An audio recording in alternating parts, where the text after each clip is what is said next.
Hello বন্ধুরা, চলো আজ তোমাদের মাঠের ধান জমি থেকে ঘুরিয়ে আনি।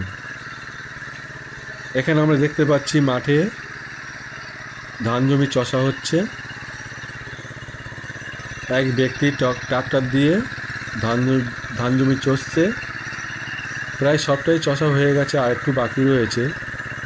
কিন্তু এর সাথে সাথে আমরা একটা জিনিস দেখতে পাচ্ছি কি না, ওই ট্রাক্টর চষে চষে যাচ্ছে আর কতকগুলি বক তার পিছন পিছন যাচ্ছে। তার কারণ হচ্ছে এই ট্রাক্টর দেওয়ার ফলে মাটির তলা থেকে বিভিন্ন পোকামাকড়, বিশেষ করে কেঁচো, শামুক, এরা বার হয়ে আসছে। আর এইগুলোর খাওয়ার লোভে এরা এক জায়গায় হয়েছে। আমরা দেখতে পাচ্ছি এরা সব খাওয়ার জন্য সবাই পিছন পিছন যাচ্ছে, আবার নিজেরা নিজেরা মারামারিও করছে খাওয়ার জন্য।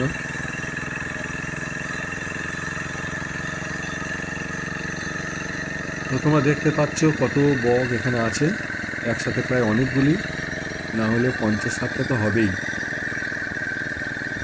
হ্যাঁ, প্রায় মাঠটা কাদা তৈরি হয়ে গেছে। এবার এতে ধান চাষ হবে, যেটাকে আমরা খোড়ো ধান বলি। তো বন্ধুরা, ভিডিওটি কেমন হলো তোমরা অবশ্যই কমেন্ট করে জানাবে। আজ এই পর্যন্ত রইল, সবাই ভালো থাকবে।